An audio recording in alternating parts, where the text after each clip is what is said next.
자, 저는 오늘 이 본문의 말씀을 가지고 우리의 기다림과 하나님의 타이밍이라는 제목으로 함께 은혜를 나누도록 할 거예요. 자, 우리는 개인적으로 힘든 고난을 겪게 되거나 아니면 지금 그 우크라이나와 러시아와의 이제 전쟁 가운데 있잖아요. 이런 세계가 어렵고 전쟁 가운데 있다면 정말로 하나님께서 살아계신지 아니면 정말 하나님의 능력이 있으신 분인지 나와 함께 하시는 그 하나님이 맞는지 하는 이런 의심들을 하게 돼요. 맞아요? 네. 아무래도 많은 의심을 할 거예요. 하나님이 정말로 능력이 있는 분이라면 이 수많은 사람들이, 전 세계 사람들이 우크라이나 전쟁을 위해서 기도하고 있고 이렇게 도움을 주고 있는데 왜 전쟁이 끝나지 않는 것일까? 왜 이 전쟁을 하나님은 그냥 두시는 것일까? 아니면은 하나님이 정말로 능력이 있다면 왜 나를 이런 상황 가운데 그냥 내버려 두시는 걸까? 이런 생각을 하게 돼요. 그리고 그 생각이 하나님이 힘은 있고 능력이 있는데 나를 사랑하지는 않는다라는 결론으로 끝을 맺게 되죠. 그러나 하나님은 강하시고 그리고 하나님은 우리를 사랑하십니다. 창조의 하나님이라는 사실만 우리가 봐도 하나님의 강하심을 우리는 알 수 있는 거예요. 지음받은 피조물이 아무리 강하다고 할지라도 창조주보다 강할 수 있을까요? 강할 수 없죠. 우리는 이런 강하신 하나님의 사랑을 어디서 확인할 수 있느냐? 예수님의 십자가 사건에서 우리는 그것을 확인할 수 있다라는 거예요. 성경은 분명히 하나님이 세상을 이처럼 사랑하사 누구를 주셨다 그랬어요? 독생자를 주셨다고 이야기했습니다. 하나님의 능력과 사랑은 의심할 필요가 없는 거예요. 하지만 우리를 얽매이고 있는 이런 고통들이 시간이 오래되면 우리는 자꾸 하나님의 사랑을 의심하게 된다라는 거죠. 그리고 잘못된 생각을 자꾸 하게 됩니다.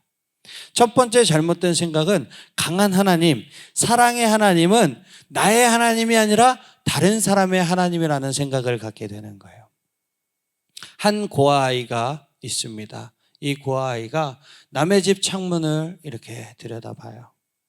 그리고 자기 또래 아이가 생일 파티를 즐기고 있는 모습을 보게 됩니다. 아빠와 엄마가 선물을 주고 아이가 케이크에 촛불을 꺼요.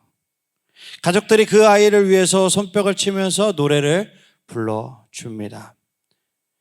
근데 이 고아아이는 그 광경이 너무나 부러워요. 눈물이 날 정도로 부럽습니다. 창문 너머의 부모님은 아이에게 선물을 사줄 능력도 있죠. 그리고 아이를 사랑하기도 합니다. 하지만 그 능력과 그 사랑은 이 지금 창문 밖에서 보고 있는 이 아이와는 아무런 상관이 없어요. 그 부모는 창문 너머에 있는 다른 아이의 부모일 뿐입니다. 그래서 우리도 너무 지쳤을 때 하나님은 내 하나님이 아니라 다른 사람의 하나님은 아닐까라는 이런 생각을 하게 된다는 거예요. 하나님이 나의 하나님이라고 생각하면서 살아왔던 그런 시간들은 어쩌면 나의 착각이지 않았을까? 내가 하나님을 오해한 것일까? 라는 생각으로 번져간다는 거예요. 그렇지 않고서는 지금 내가 당하고 있고 내가 지금 겪고 있는 이 상황들이 절대 이해가 안 되는 거예요. 나도 소리 높여서 하나님을 찬양하고 싶고 눈물을 흘리고 싶고 감사하고 싶고 옆에 있는 친구처럼 손을 붙들고 하나님을 향해서 뻗으면서 예배드리고 싶은데 그런데 내 아픔하고는 이게 매치가 안 되는 거야 자꾸. 교회에서 전도사님이 목사님이 가르치는 참 좋으신 하나님, 아버지의 하나님, 기쁨의 하나님 이런 거는 내가 당하고 있는 아픔과 절대 함께 할 수 없는 하나님이라고 느껴지게 됩니다. 그래서 어느 날 홀가분하게 결정을 내려버려요. 그래, 난 예외야. 성경의 모든 말씀과 약속들 오케이, 다 이해해. 다 맞는 얘기야. 좋은 얘기야. 근데 그거는 다른 사람들에게 진리일 뿐 나에게는 아니야. 하나님은 그들의 하나님이지 나의 하나님이 아닌 거야 라는 생각을 하게 되는 거죠. 그런데 이 생각을 우리만 하는 것이 아니라 지금 이 성경에 있는 이스라엘 백성들도 이런 생각을 했다라는 거예요. 그래서 하나님께서는 이사야 선지자를 통해서 이렇게 말씀하십니다. 이사야서 40장 27절을 쉬운 성경으로 볼게요. 야곱 백성아, 이제 이스라엘을 이야기하는 거예요. 야곱 백성아, 너희가 어찌하여 불평하느냐? 이스라엘 백성아, 어찌하여 말하기를 여호와께서는 나의 어려움을 모르고 계신다. 내 하나님께서는 나의 간절한 부르짖음을 무시하신다라고 하느냐? 라고 이야기하고 있는 거예요. 무슨 말이에요? 하나님께서는 예외가 없다라고 지금 이야기하고 있는 거예요. 하나님은 다른 사람들의 하나님이 아니라고 이야기하고 있는 것입니다. 성경의 하나님은 우리의 하나님이시고 나의 하나님이시고 하나님은 나를 아시고 내 사정을 아신다라고 이야기하고 있는 거예요. 사랑하는 청소년부 친구들, 만약에 나는 예외라고 생각하고 있다 그러면 그 생각을 오늘 당장 내 머릿속에서 지워버리시기를 주님의 이름으로 축복합니다. 아멘. 그리고 고난이 우리 안에 계속될 때, 내 환경이 이해되지 않을 때 갖게 되는 두 번째 잘못된 생각은 내가 티끌만큼도 남김없이 완벽하게 회개해야 하나님이 나를 도우신다라고 생각하는 거예요. 물론 하나님은 우리에게 회개를 요구하십니다. 우리가 잘못한 것을 하나님 앞에 고해야 되고 잘못을 용서를 구해야 돼요. 하지만 하나님께서는 우리가 완벽하게 회개하고 털끝만큼도 잘못한 게 없을 때 우리를 만나주시는 게 아니에요. 하나님은 우리의 죄악을 깨닫게 해주시는 거고 우리가 그것을 고치도록 하기 위해서 우리를 징계하시기도 하네요. 하지만 하나님이 우리에게 기대하시는 것은 이렇게 통곡하면서 회개하는 마음이지 실제로 우리가 깨끗하게 완벽하게 되는 것이 아니라는 거예요. 여러분, 완벽해질 수 있습니까? 없어요. 전도사님도 아무리 완벽하게 깨끗하게 살려고 백날 노력해 봤는데요, 0.1초도 안 돼서 머릿속에 잡생각도 많이 들어오고요, 안 좋은 습관들도 계속해서 짓게 되는 거예요. 우리는 하나님 앞에 어쩔 수 없는 죄인들입니다. 하지만 내가 죄인으로서 잘못된 것을 깨닫고 하나님 앞에 매달리려고 하는 그 마음을 보시는 거지, 내가 완벽히 깨끗해졌을 때, 완전히 그 순백처럼 새하얘졌을 때 하나님이 그때서야 나를 사용하시고 인도하시는 게 아니라는 거예요.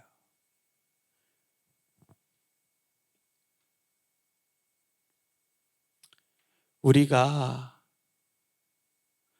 만약에 내가 하나님의 도우심을 못 받는다라고 생각이 여러분 들잖아요. 그래서 혹시나 나한테 아직 죄가 남아 있어서 하나님께서 나를 돕지 않는 것이 아닐까라는 생각을 하신다면 이거 하나님이 주시는 생각 아니에요, 여러분. 그러니까 즉시 사단을 물리치고 예수님의 이름으로 물리치고 내가 하나님 앞에 어떻게 하면 더 말씀 앞에 바로 설까를 생각하고 그 말씀으로 돌아가시기를 주님의 이름으로 축복합니다. 차라리 그때 말씀을 보세요. 그런 생각하지 말고. 아시겠죠? 그래서 세상 사람들 중에서는 아무리 우리가 잘해도 어디선가 잘못된 그 꼬투리를 집어내려고 하는 사람들이 꼭 있어요. 그죠? 내가 아무리 잘하려고 노력해도가 아니야. 내가 잘하고 있어도 내 꼬투리를 잡는 사람들은 꼭 있어요. 하지만 하나님은 그렇게 우리들에게 꼬투리 잡는 하나님이 아니시라는 거예요. 사실 하나님께서 꼬투리 잡으려고 하면 얼마든지 잡을 수 있죠. 티끌없는 사람이 어디 있어요, 인간 중에. 말씀에 그러잖아요. 의인은 없나니 하나도 없다라고 얘기하고 있잖아요. 그래서 하나님이 만약에 그런 것들, 의를 가지고 우리가 아무것도 죄가 없는 것을 가지고선 우리에게 자비를 베푸신다라면은 저는 딱 한 가지만 기도할 거예요. 주님, 빨리 나를 데려가 주세요. 여기 있으면 저는 맨날 죄 짓고 맨날 잘못된 생각하니까 차라리 빨리 저를 데려가 주세요. 아마 이게 우리의 기도가 되지 않을까 싶습니다.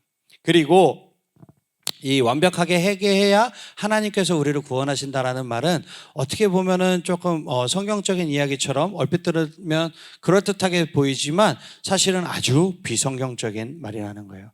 예수님은 사람들의 병을 고쳐주셨죠. 그죠? 병도 고쳐주시고 그들 속에 있는 마귀도 쫓아내 주셨습니다. 근데 그들에게 먼저 완벽하게 회개하고 오면 내가 너희들의 병을 낫게 해줄게. 네 안에 있는 나쁜 어둠의 세력들 내쫓아 줄게. 이게 아니었죠. 그저 그들의 무엇을 봤죠? 예수님을 믿는 믿음을 보고 그 사람들을 고쳐준 거예요. 심지어 누가복음 5장에 나오는 중풍병자는 그 사람의 믿음도 아니에요. 그 사람을 데리고 왔던 그 친구들의 믿음을 보고 그 중풍병자를 고쳐주셨다라는 거예요. 친구들이 지붕에 귀화를 벗기고 병자들을 달아서 내리니까 예수님께서 그들의 믿음을 보시고 이르시되 이 사람아 내 죄사함을 받았느니라 이렇게 선언해 주신다라는 거죠. 그러니까 내가 완벽하게 회개하지 않는 이상 하나님이 나를 도와주지 않을 것이라는 그런 생각은 결코 올바른 생각이 아니라는 것. 오히려 하나님의 선하심을 모독하는 일이고 비성경적이라는 것을 기억하시기를 바랍니다. 그래서 하나님이 우리를 사랑하시고 모든 상황을 바꾸실 수 있는 능력이 있으시다라는 것을 꼭 기억하시기를 주님의 이름으로 축복합니다. 우리가 그것을 기억할 때 우리가 해야 되는 게 무엇이 있을까요? 오늘 말씀의 제목처럼 기다리는 거예요. 우리는 기다려야 돼요. 오늘 본문 18절을 다시 한번 큰 목소리로 읽어보도록 하겠습니다. 시작! 그러나 여호와께서 기다리시나니 이는 너희에게 은혜를 베풀려 하시며 일어나시리니 이는 너희를 긍휼히 여기려 하심이라. 대저 여호와는 정의의 하나님이시라. 그를 기다리는 자마다 아멘. 믿으시기를 주님의 이름으로 축복합니다. 은혜와 긍휼과 공의의 하나님이 우리를 도우려고 하시는 거예요. 그런데 가장 좋은 순간에 돕기 위해서 하나님께서도 기다리고 계십니다. 그렇기 때문에 하나님을 기다리는 자가 복이 있다라고 말씀하는 거예요. 이어지는 19절은 하나님이 우리를 도우실 때 어떤 일이 있게 되는지를 설명해 주고 있습니다. 19절도 다 같이 큰 목소리로 한번 읽어볼게요. 시작!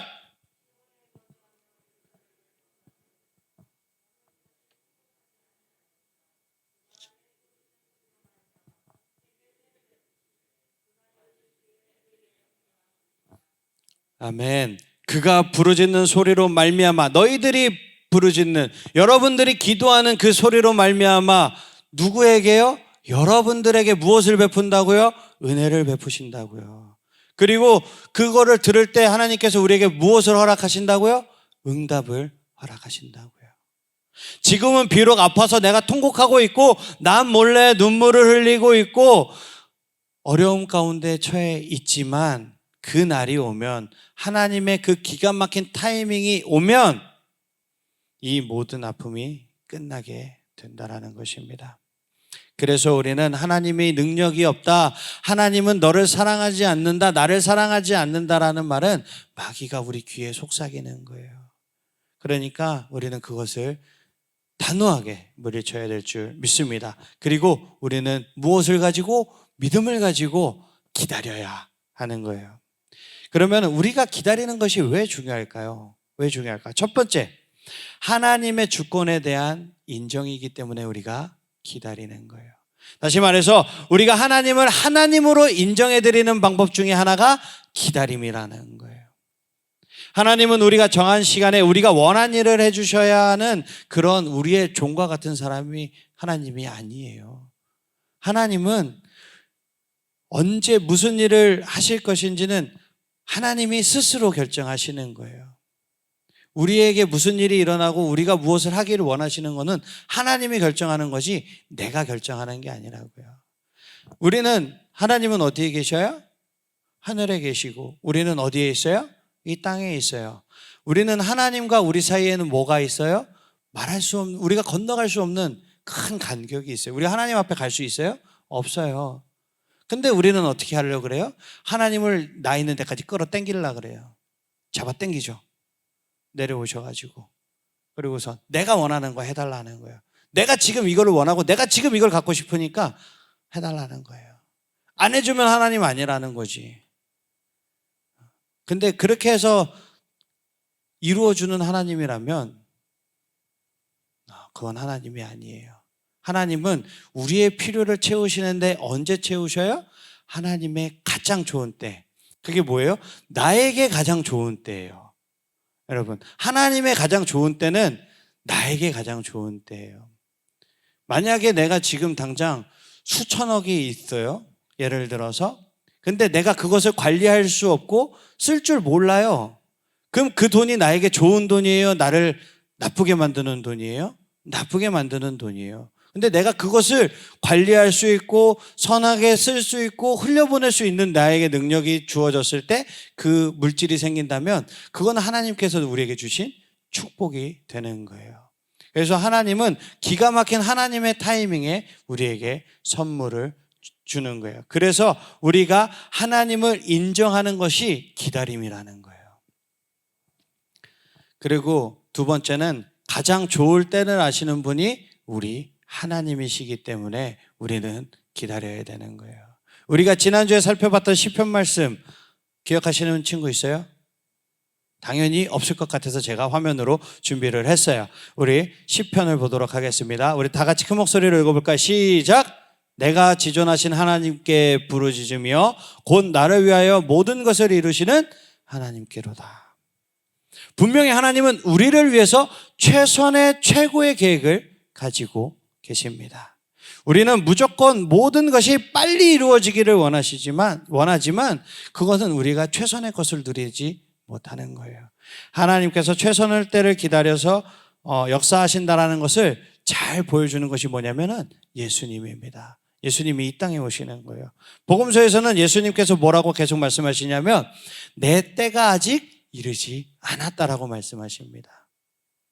요한복음 3장에 나오는 가나 혼인 잔치에서도요. 어머니가 이제 이야기하는데 예수님이 어머니에게 이런 얘기를 합니다. 여자여 나와 무슨 상관이 있나이까? 내 때가 아직 이르지 아니하였나이다. 여기서 여자여 그러니까 어머니한테 너무 건방지게 얘기하는 거 아니냐고 얘기할 수 있지만 이거는 이스라엘의 최고의 존칭 존어를 표현한 거예요. 그래서 아무튼 어머니 나와 무슨 상관이 있습니까? 이 상황이 내 때가 아직 하나님께서 허락하신 때가 이르지 않았다라는 거죠. 그리고 6월절에 예수님께서 형제들이 예루살렘에 올라갔을 때도 너희는 명절에 올라가라. 내 때가 아직 차지 못하였으니 나는 이 명절에 아직 올라가지 않겠다라고 말씀하고 있습니다. 그러다가 예수님이 처음으로 내 때가 이르렀다고 말씀하신 때가 있는데요. 그때가 언제냐면 헬라인들이 자기를 공격하려고 찾아왔을 때예요. 헬라 사람들 몇 명이 찾아와서 예수님을 만나려고 했습니다. 빌립과 안드레를 통해서 그 이야기를 전해 들으신 예수님께서 뭐라고 말씀하시냐면요. 인자가 영광을 얻을 때가 왔도다 라고 말씀을 하셔요. 예수님은 십자가에 못 박혀 돌아가실 때를 기다리고 계셨던 거예요.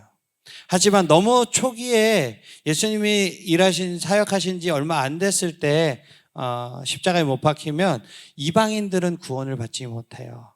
힘들어져요. 그렇기 때문에 하나님의 뜻은 예수님을 통해서 누가 세상 만민들이 예수님을 믿고 구원을 얻는 것이기 때문에 그렇게 돼서는 곤란하겠죠.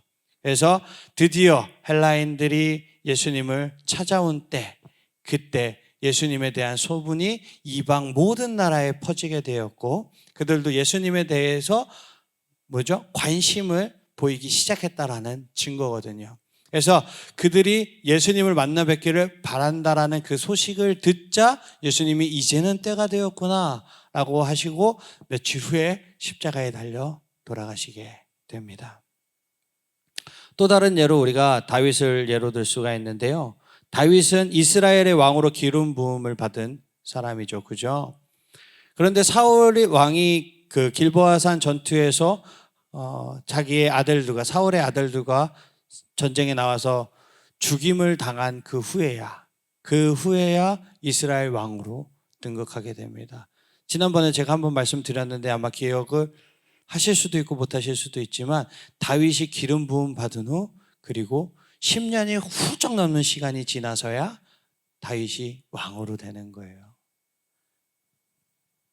그래서 만약에 다윗이 하나님의 그 때를 기다리지 못하고 나는 하나님한테 기름 부음 받았어. 나는 하나님께서 이스라엘의 왕으로 기름 부음 받았단 말이야. 그러니까 사울을 제끼고선 내가 왕이 돼야지 했다라면 어떻게 됐을까요?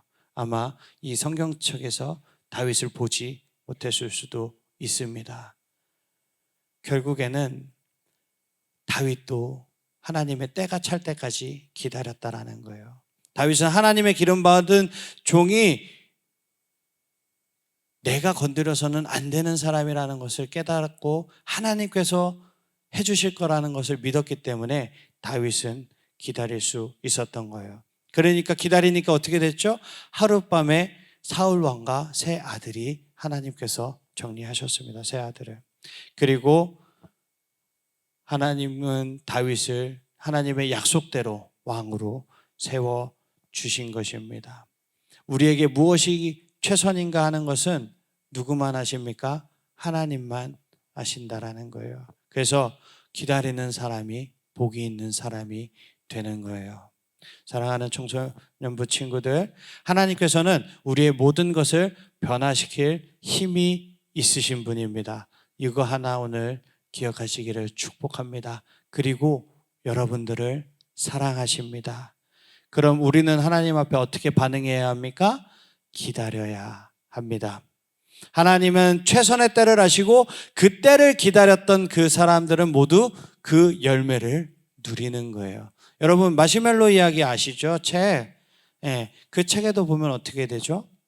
그 마시멜로를 기다렸던 그 사람들, 그 아이들이 어떻게 됩니까? 더 좋은 것을 누리게 된다는 것을 학습하게 되자 나중에도 그 사람들은 기다릴 수 있는 사람들이 돼요. 하지만 그거를 못 참고 먹은 사람들은 어떻게 됩니까? 그 사람들의 인생 자체도 계속 기다리지 못하고 힘든 길을 가게 돼요. 여러분 기다리셔야 됩니다. 내 때가 아직 내가 왜 이런 상황이 있지? 내가 왜 이렇게 힘들지? 하나님이 나를 사랑하시는 게 맞나? 싶더라도 여러분 하나님은 여러분들을 사랑하십니다. 여러분들이 아픈 만큼 하나님께서는 더 큰 축복을 여러분들에게 주시려고 하는 거예요. 그러니까 그거를 꼭 인내하고 기다리고 참고 인내하시기를 주님의 이름으로 축복합니다. 그래서 하나님께 순종했더니 기다렸더니 내가 상상하지 못했던 귀한 것들을 허락해 주셨다라는 그런 여러분들의 입술의 간증이 넘쳐나기를 주님의 이름으로 축복합니다. 아멘. 아멘. 다 일어나시겠습니다. 아바 아버지 찬양하고 우리 기도하도록 하겠습니다.